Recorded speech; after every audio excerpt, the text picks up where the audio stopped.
Mga pangunahing balita sa Mindoro, Marinduque, Romblon, Palawan.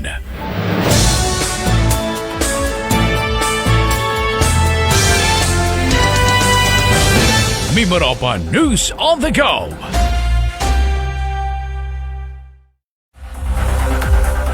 Mga pangunahing balita sa Mindoro, Marinduque, Romblon, Palawan.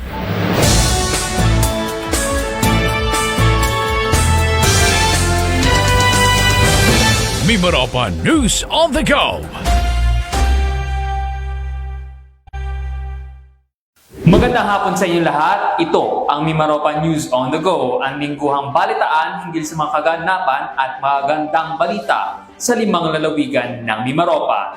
Ito po si Joshua Sugay para sa edisyon ng araw ng Biyernes, ika-19 ng Enero sa taong 2024. Sa ulo ng ating mga balita. Maayos na pagdadala ng pasyente mula Lubang patungong Batangas, tiniyak ng Kapitolyo. Mga bagong makinaryang pansaka, ipinagkaloob ng DOLE sa samahang magsasaka sa Bayan ng Gloria. Mga senior citizens sa Marinduque, nakinabang sa libreng bakuna kontra trangkaso at pulmonya. 650 residente ng Romblon Island, nakinabang sa Land Transportation Office Mobile Caravan. El Nido, may pinakamaraming buwisitang turista sa taong 2023. 267 senior citizen inmates tumanggap ng pensyon mula sa DSWD Mimaropa. Dumako na tayo sa mga balita mula sa 5 lalawigan sa rehiyon. Maayos na pagdadala ng mga pasyente mula Lubang patungong Batangas, tiniyak ng pamahalaang panlalawigan ng Occidental Mindoro. Ang balitang yan mula kay Voltaire Dikina. Tinitiyak ng pamahalang panlalawigan na may pinaiiral itong maayos na sistema sa pagluluwas ng mga pasyente mula isla ng Lubang patungo sa mga pagamutan sa Batangas o Metro Manila.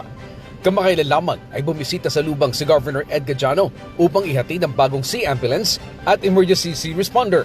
Sa kanyang may size sa turnover ng 2 pasilidad, ipinaliwanag ng punong lalawigan na nakaatang sa Sea Ambulance ang pagluluwas ng mga pasyente na kailangan dalhin sa pagamutan sa Batangas kung saan mas mataas ang healthcare system. Sinabi pa ni Gajano na pagdating ng Batangas ay may nakahanda na ring ambulansya na pag-aari ng probinsya at ito naman ang magdadala sa pasyente sa pagamutan na kadalasan ay ang Batangas Regional Hospital. Voltaire Dikina, nag-uulat para sa PA Mimaropa News on the Go. Mga bagong makinaryang pansaka ipinagkaloob ng DOLE sa samahang magsasaka sa Bayan ng Gloria. Nag-uulat si Dennis Nebrejo.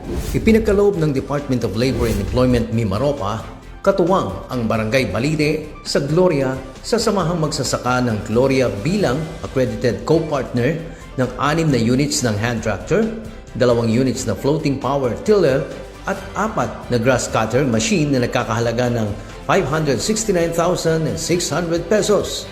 Sinabi ni DOLE Regional Director Naomi Lynn Abeliana na malaking tulong ang mga nasabing kagamitan upang mas mapabilis at mapagaang ang paghahanda sa pagtatanim para sa magandang kita at maaari ring ipaupa ang mga makinarya sa mababang presyo sa ibang magsasaka.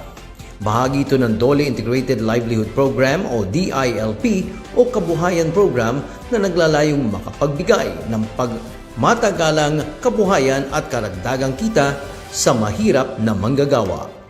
Dennis Nebrejo ng PIA Oriental Mindoro nag-uulat para sa Mimaropa News on the Go. Mga senior citizens sa Marinduque nakinabang sa libreng bakuna kontra trangkaso at pulmonya. Ang balitang yan alamin mula kay Romeo Mataak Jr. Humigit 1,500 na mga residente sa bayan ng Mugpog ang nakinabang sa libreng bakuna na ipinagkaloob ng Department of Health kamakailan. Sa pamamagitan ng Mugpog Rural Health Unit ay libreng naturukan ng anti-flu at anti-pneumonia vaccine ang mga mamamayan kung saan karaniwan sa mga nabakunahan ay mga senior citizen. Nasa 1,252 ang bilang ng mga lolo at lola habang 182 ang mga frontliner na kanilang nabakunahan laban sa trangkaso. May kabuuang 70 naman ang individual na nakinabang ng bakuna laban sa pulmonya. Iniulat din ng Kagawaran ng Kalusugan ng anti-flu at anti-pneumonia vaccine ay makatutulong para makaiwas ang isang pasyente sa karagdagang komplikasyon sakaling dapuan ng COVID-19. Romeo Mataak Jr. nag-uulat para sa PIA Mimaropa, News on the Go. 650 residente ng Romblon Island na kinabang sa Land Transportation Office Mobile Caravan. Ang balitang yan mula kay Paul Jason Fox. Aabot sa 650 na residente ng isla ng Romblon ang nakinabang sa isinagawang mobile services ng Land Transportation Office nitong Miyerkules hanggang Biyernes. Ayon kay LTO Romblon Chief Jocelyn Rilo, 450 sa mga residente dito ay kumuha ng student permit at sumalang sa libreng theoretical course, habang ang 200 naman ay nag-renew ng kanilang driver's license.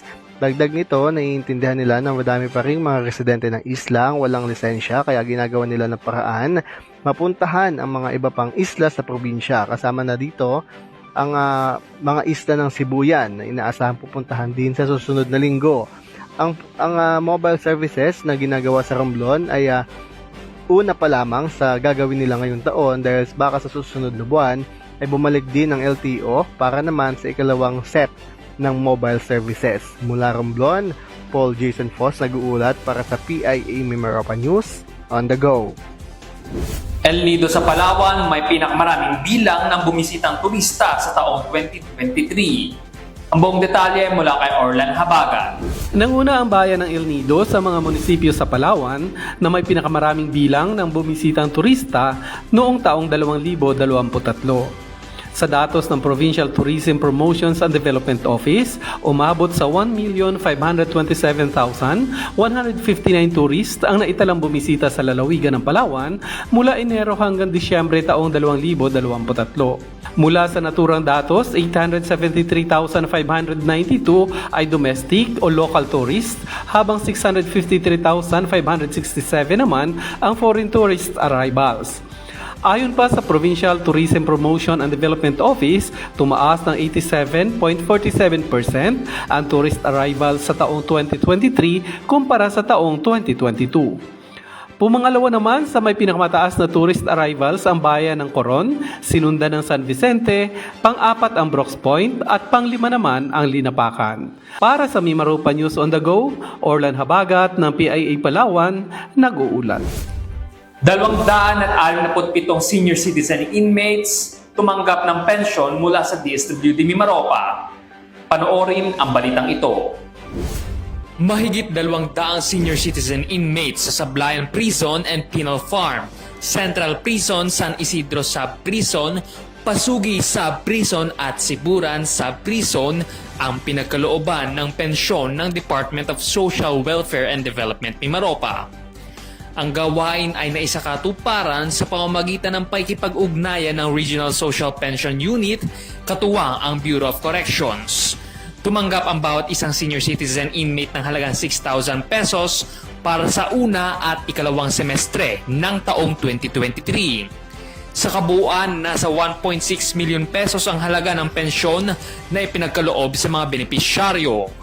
Pasasalamat naman ang pinahatid ng mga ito sa tanggapan ng DSWD na anila ay malaking tulong sa kanila. Joshua Sugay nag-uulat para sa PIA Mimaropa, News on the Go. At dito nagtatapos ang isa na namang edisyon ng Mimaropa News on the Go. Makibalita, makialam at maging mapanuri sa mga kaganapan sa ating rehiyon. Hatid sa inyo ng Philippine Information Agency Mimaropa. Ito po ang Mimaropa News on the Go. Ako po si Joshua Sugay. Hanggang sa susunod na edisyon. Magandang hapon!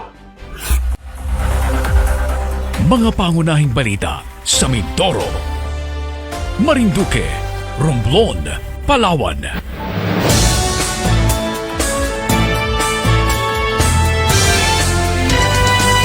Inyong napakinggan ang Mimaropa News on the Go. News on the Go.